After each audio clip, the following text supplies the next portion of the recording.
¿Qué tal? Les habla Jorge Gestoso. En el programa de hoy, la situación de la mujer en América Latina con otra notable invitada, Aída García Naranjo, ex ministra de la Mujer, directamente desde Lima. Aída García Naranjo, una cálida bienvenida al programa. Muchísimas gracias, muy amable, un abrazo especial, muy buenas a todos en todos los lugares del mundo, así que un cariño especial y un agradecimiento por esta oportunidad siempre de llegar a tan importante audiencia que tienes. Gracias, Aída. En días recientes entonces se celebró el Día Internacional de la Mujer. ¿Cuáles dirías tú que son los principales retos que enfrenta hoy la mujer en América Latina? Bueno, claro que sí, más que celebrar, hemos conmemorado, porque efectivamente las mujeres, a partir justamente de estos retos, de estos desafíos, que nosotros le llamamos brechas de género, hay muchos temas pendientes y por supuesto por eso que no hablamos en el caso peruano de una celebración, sino de una conmemoración. A pesar de que medido, digamos, en estas décadas, nuestra sensación es ambivalente. Tenemos muchos logros, por supuesto, se ha reducido la tasa de mortalidad materna, la tasa de mortalidad infantil, se ha reducido el analfabetismo femenino, se ha accedido, digamos, al derecho al voto de las mujeres, al elegir y al ser elegidas, ¿no? Por eso que el sentimiento es ambivalente. Entre las brechas podríamos hablar de las brechas en tres grandes dimensiones, como es que se hacen estos análisis en relación a un momento importante. Estamos por celebrar los 30 años de la Cumbre de Beijing, en donde se aprueba la plataforma mundial más importante con el mayor respaldo global, que es la Cumbre de Beijing, conocida como la Gran Cumbre de las Mujeres, en donde la aspiración pues era la mitad del cielo, la mitad de la tierra y la mitad del poder. La brecha, por ejemplo, en el primer círculo, que es el círculo de la vida, el primer derecho humano, ¿no? El derecho a la vida, el derecho al nombre, el derecho a la identidad. Nosotros en el Perú tenemos una cifra dramática que tiene que ver con 170 fallecidas el año pasado con motivos del feminicidio, ¿no?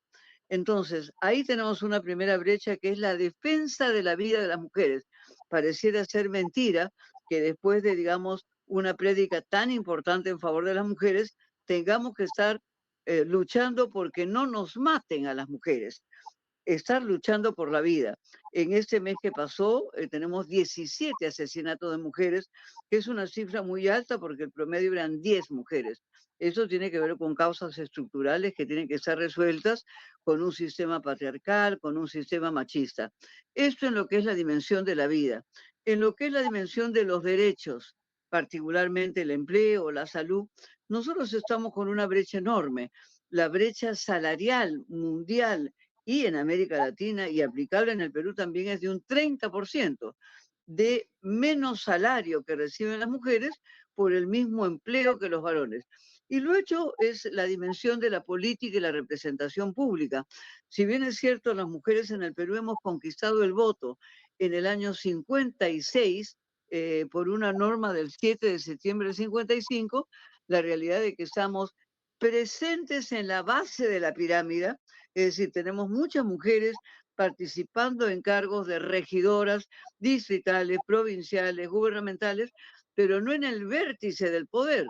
Es decir, tenemos dos gobernadoras de 26 regiones, tenemos 9 alcaldesas provinciales de 196 provincias y tenemos 91 alcaldesas provinciales de 1.800 distritos. Entonces, acá hay una brecha en la dimensión de la vida, en la dimensión del empleo y en la dimensión política. Para resumírtela muy rápidamente, porque yo sé que en el canal pues el tiempo es oro, ¿no? También te pregunto, desde el punto de vista de tu experiencia personal, tú fuiste ministra de la Mujer en el Perú, ¿cuáles han sido, digamos, los retos más importantes que has enfrentado como una mujer en la política y como mujer en el activismo? Bueno, efectivamente yo he sido tanto ministra de la Mujer como ministra de Desarrollo Social en el Perú, ¿no? Eh, Uno de los retos que es un reto más estructural y que no le da peso a la política de género y a la política, digamos, de promover el avance de la mujer. Es decir, nosotros creemos que si la mujer sigue atrasada, el país está atrasado. Si la mujer sigue analfabeta, el país está analfabeto. Si la mujer está desempleada, el país está desempleado porque somos la primera mayoría nacional. Quizás para explicarlo en términos sencillos, el primer reto en el Perú y que viví yo en mi propia gestión es que, para ponerlo en cifras sencillas, de cada 100 soles en el Perú, lo que se le entrega al Ministerio de la Mujer es 0,40 centavos. Y tiene que atender efectivamente una dimensión gigantesca. Si lo pusiéramos en dólares exactamente igual, de cada 100 dólares, al Ministerio de la Mujer se le entregan 0,40 centavos de dólar. Esa dimensión del presupuesto no solamente es insuficiente, sino que convierte en irrelevante el tema. Y nos encontramos en un periodo que, teniendo una señora mujer que por primera vez ingresa a Palacio al primer cargo de la República, pretende cerrar el Ministerio de la Mujer, que es una conquista que tenemos nosotros justamente desde la cumbre de Beijing, y es un ministerio que ha sido referente de todos los ministerios de la América Latina.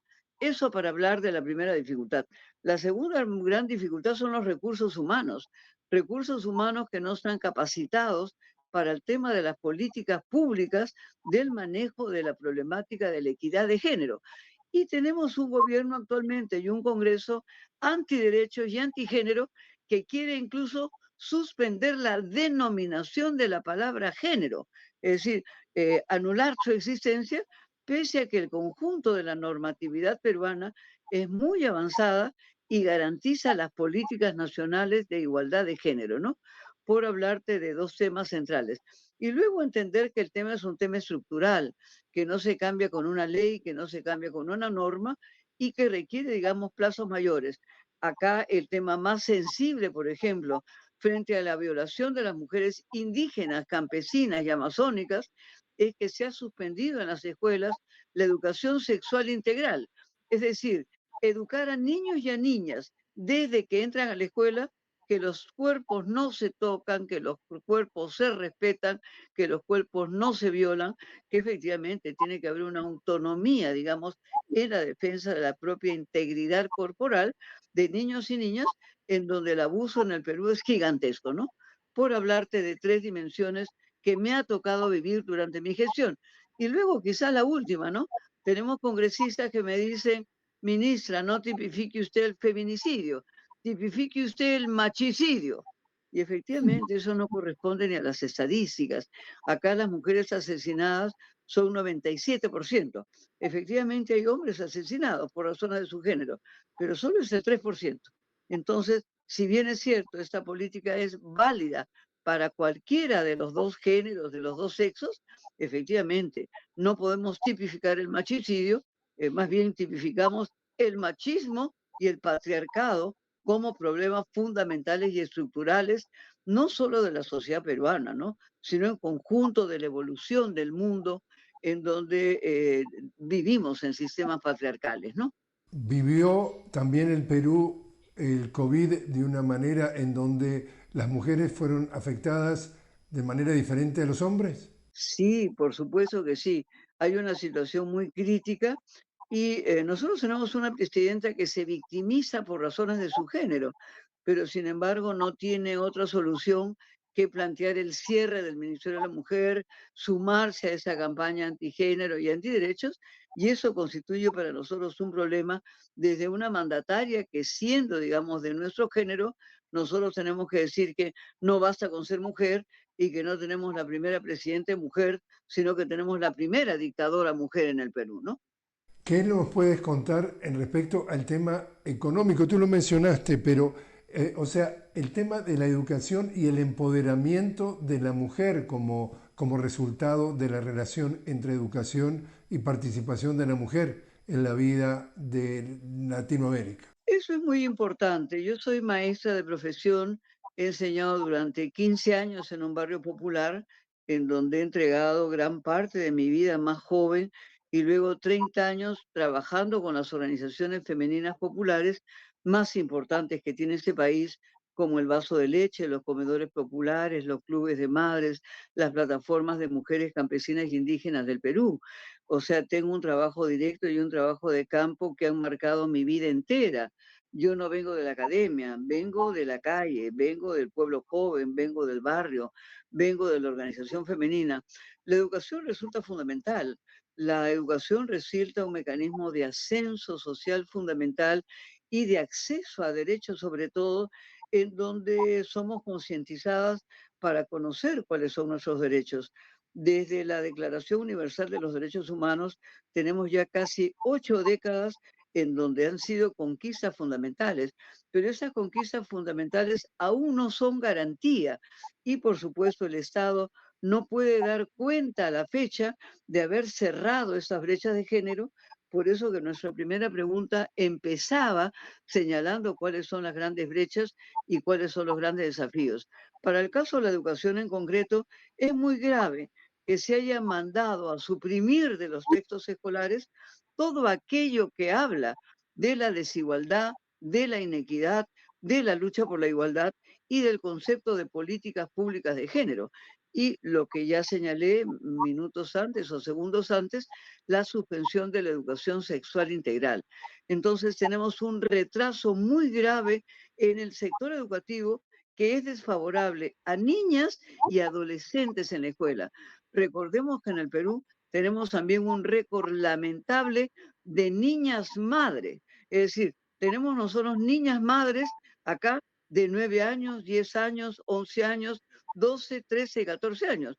Y tenemos un ministro de Educación que dice la violación de menores en el Perú es una costumbre cultural. Y efectivamente, eso ha generado un rechazo masivo de las poblaciones Huampis, de las poblaciones Aguajún, en donde esta semana tenemos el suicidio de una niña violada por segunda vez y el intento de suicidio de 2 niñas también de las comunidades amazónicas, ¿no? Entonces, este tema de lo educativo resulta fundamental en la escuela, en la comunidad y en la familia. No es una labor solamente de la escuela y por supuesto no es la acción que puede generar solo un decreto o solo una ley. Es un trabajo de concientización, de sensibilización, de información, de educación en todos los estamentos, casa, familia en general, comunidad en general y escuela, por supuesto, ¿no? Aida, te invito a hacer una pequeña pausa. Estamos hablando con Claro Aira que sí. García Naranjo directamente desde el Perú a propósito de la conmemoración del Día Internacional de la Mujer. Estamos hablando sobre la mujer en Latinoamérica hoy. Enseguida regresamos.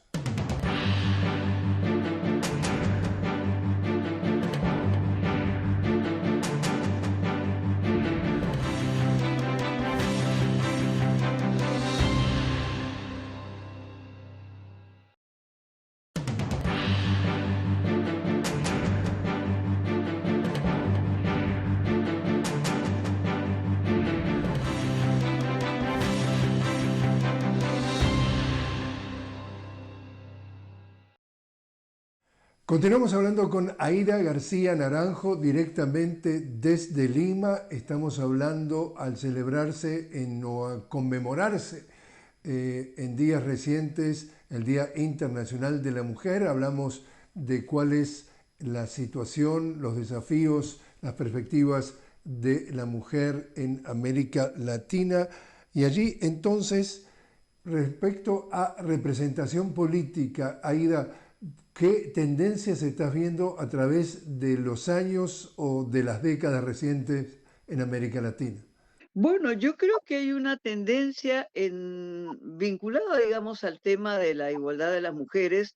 Hay un tema importante. Yo soy de las que creen, de las que afirman, de las que tienen fe. Yo creo que tenemos avances y por eso que hablaba de un sentimiento ambivalente, ¿no? Indudablemente que hay logros, indudablemente que hay logros y por supuesto que indudablemente que hay brechas y hay pendientes. De ahí el carácter ambivalente de mi expresión, en donde unas las podemos celebrar y otras las podemos conmemorar, ¿no es cierto? Para un poco ir acorde con tus preocupaciones. ¿Qué plantearía yo? Que necesitamos, como en un carro, poner el pie en el acelerador. Lo que a mí me parece efectivamente es que vamos en una dirección correcta de avanzar en favor de nuestros derechos y que hace falta poner el pie en el acelerador para impulsar estas políticas. ¿Qué problema enfrentamos? Enfrentamos a los fundamentalismos, enfrentamos al avance de los sectores conservadores, avanzamos no solamente a sectores conservadores, sino a sectores reaccionarios y retardatarios que pretenden dar marcha atrás a la conquista de todo este siglo XX y este siglo XXI considerado el siglo de las mujeres. Entonces, estamos a contracorriente, estamos efectivamente en una situación de confrontación en un mundo convulso, en donde yo digo que no estamos en una época de cambios, sino en un cambio de épocas. Y en ese cambio de época hay una fuerte ofensiva conservadora que se da en América y se da en Europa también, ¿no? Esto efectivamente es preocupante y esto es una situación que tenemos que enfrentar. Sin embargo, hay un alto grado de conciencia en nuestra población también, y en particular en los movimientos de mujeres y en los movimientos feministas, tanto en el movimiento popular como en el movimiento más consciente del feminismo organizado, tanto en los continentes nuestros como en otros continentes. Entonces, yo creo que vamos a seguir presionando porque nuestras conquistas no nos sean arrebatadas y creo que hay un sujeto social femenino construido a lo largo y ancho de todo el mundo, en donde indudablemente el sentido común nos dice que tenemos que seguir avanzando en favor de las mujeres, porque esto seguirá siendo un avance en favor de nuestras naciones en su conjunto, ¿no? En el caso del Perú, las mujeres no somos una minoría, somos la primera mayoría nacional con más de 50,6% de población peruana femenina, ¿no? ¿Tú has podido detectar alguna diferencia en la situación de la mujer o de las mujeres según las regiones o según los países en América Latina y el Caribe? Sí, claro que sí. Digamos, y eso lo hemos visto durante todo el siglo XX. Recordemos que cuando Estados Unidos se conquista el voto de la mujer en 1920, ya que es el primero en conquistarlo en América, el voto se le da a las mujeres blancas, no se le da a las mujeres negras. Luego, efectivamente, vendrá el triunfo canadiense, en donde el triunfo se le da a las mujeres de origen inglés y no se permite el voto a las mujeres de origen francés. En el caso de América, efectivamente, por hablar en particular del Perú, el voto se le da a la mujer letrada y costeña mayor de 21 años, es decir, la mujer analfabeta, la mujer campesina, la mujer amazónica, no tuvo derecho al voto hasta 1980, mientras que las mujeres que veníamos de la costa y del mundo efectivamente de la educación pública o privada, es decir, siendo letradas, lo teníamos ya desde el 56. En el caso, por ejemplo, de Uruguay, de tu país, es importante saber que hay leyes que en esos momentos se están promoviendo a la mujer afrodescendiente uruguaya, que en general fue invisible.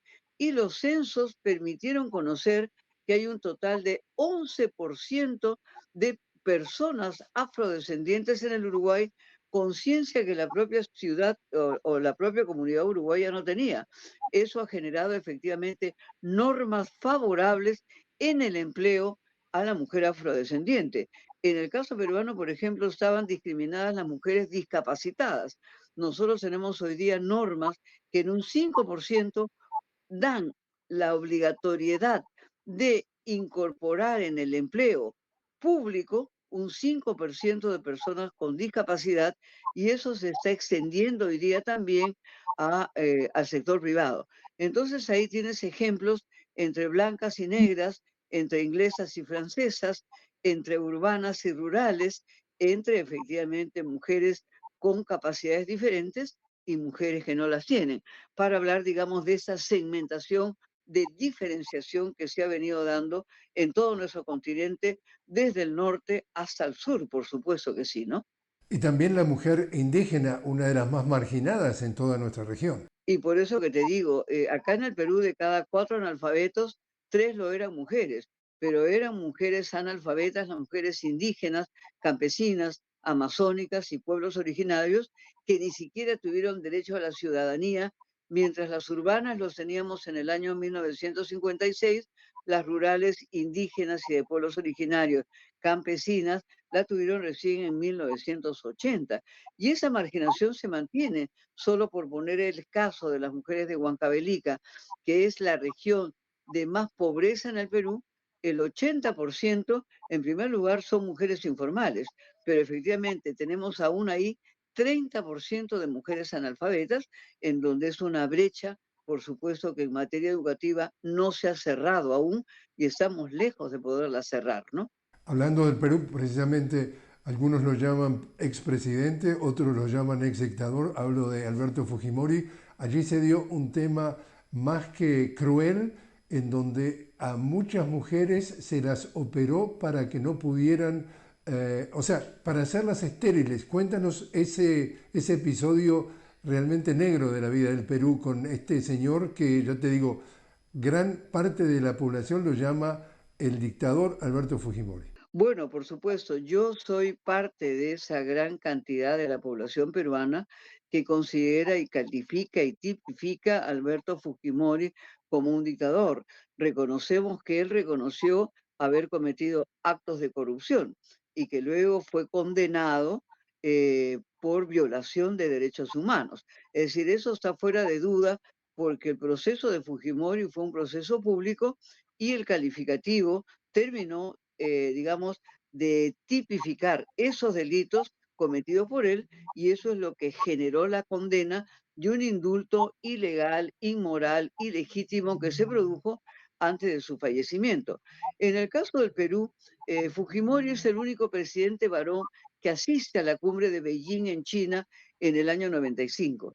Y es así que se genera el Ministerio de la Mujer posteriormente, que va a ser referente en América Latina y que él conoce sobre las políticas de población y la necesidad de erradicar la pobreza como una de esas políticas. Lo lamentable de su gestión y de su política de salud pública fue que para acabar con la pobreza acabó con el nacimiento de los pobres. Es así que él pudo mostrar indicadores de reducción de la pobreza en la medida de que 300.000 mujeres fueron esterilizadas en el Perú y por lo tanto no se produjo un nacimiento a partir de esas 300.000 mujeres esterilizadas, ¿no? Acá ese caso se conoce como el caso de las esterilizaciones forzadas, que en muchos casos tuvieron consecuencias de muerte. Esto fue, digamos, el tema más grave y más insensible por el que ha vivido en el Perú y sigue habiendo, digamos, el proceso de lucha por sancionar a los que fueron responsables de esas esterilizaciones forzadas. Si bien es cierto, Fujimori ha muerto, ese proceso continúa porque ese proceso continúa contra los que aplicaron las políticas de salud de la gestión Fujimori. Y lo segundo que quiero decir, particularmente habiendo sido Fujimori condenado por delitos comprobados, constatados, judicializados y sancionados con pena de cárcel, efectivamente él muere en libertad porque se da un indulto ilegal, ilegítimo, inmoral, inaceptado por toda la población, y se hizo, sin embargo, un entierro de de 3 días de duelo nacional, en lo que yo considero que se hizo apología al terrorismo de Estado, porque estábamos haciendo, digamos, homenaje, como no se han hecho a Videla, como no se han hecho a Gianpietri, como no se han hecho pues a otros autores de crímenes de lesa humanidad y que han terminado en la cárcel, ¿no? Entonces, eso para el Perú fue una situación muy dramática que volvió a polarizar a la población 30 años después de todos esos sucesos, en donde Fujimori pues da un golpe de Estado y luego de la cumbre de Beijing procede a políticas de población en donde se reduce el nacimiento de los pobres a partir de una política pública de esterilizaciones, ¿no? El debate está en si fueron forzadas, no fueron forzadas, si fueron con su voluntad, sin su voluntad, pero que la política de esterilización se produjo en el Perú con carácter masivo, tanto en mujeres como en 50.000 varones, efectivamente, claro que se dio. En el caso de los varones se les ofrecía palas, picos, semillas, instrumentos de labranza para hacer efectivamente vasectomías en donde los caballeros no tenían idea de lo que se estaba haciendo con ellos porque se hizo con población analfabeta, con población pobre, con población de lugares muy distantes de los centros urbanos, en donde se puso topes, metas y cantidades que tenían que cumplir los trabajadores de salud para cumplir con esas políticas de esterilización que redujeran la tasa de natalidad en el Perú. Eso incrementó efectivamente hasta tasa de mortalidad, por supuesto que redujo tasa de crecimiento de los pobres, pero con mecanismos pues que resultan mecanismos, si no fascistas, totalmente abusivos y conservadores y de violación de derechos de la población, ¿no? No informada adecuadamente lo que está sucediendo con sus cuerpos, con sus vidas y con su futuro, ¿no? Por último, entonces, Aida, si tienes que darle un consejo a las nuevas generaciones de mujeres de América Latina ante esta situación en general, ¿qué dirías? Bueno, yo diría que en primer lugar nosotros tenemos que poner por delante un principio básico, que son los principios constitucionales que están en toda la argamasa constitucional de toda América Latina y el Caribe. Es decir, hombres y mujeres somos iguales ante la ley. Y tenemos que, pareciera una cosa simple, ¿no es cierto? Pero esos principios no existían antes. Entonces, el derecho a la igualdad entre hombres y mujeres resulta fundamental y tenemos que conocerlo para defenderlo, y tenemos que defenderlo para vivir con dignidad. Y tenemos que hacer que esos derechos no sean derechos literales, derechos formales, sino derechos sustantivos, porque también muchas veces el papel aguanta todo, y entre el dicho y el hecho hay mucho trecho muchísimas veces. Entonces tenemos que cerrar esa brecha entre lo que se dice y lo que se hace. Y tenemos que hacer de la igualdad un principio y un derecho fundamental, sustantivo, concreto y sentido para las poblaciones, ¿no? Aida García Naranjo, muchísimas gracias por haber estado con nosotros. A ustedes las gracias, un gran abrazo y felicitaciones, por supuesto, por la actividad, por el programa y por tu prestigio.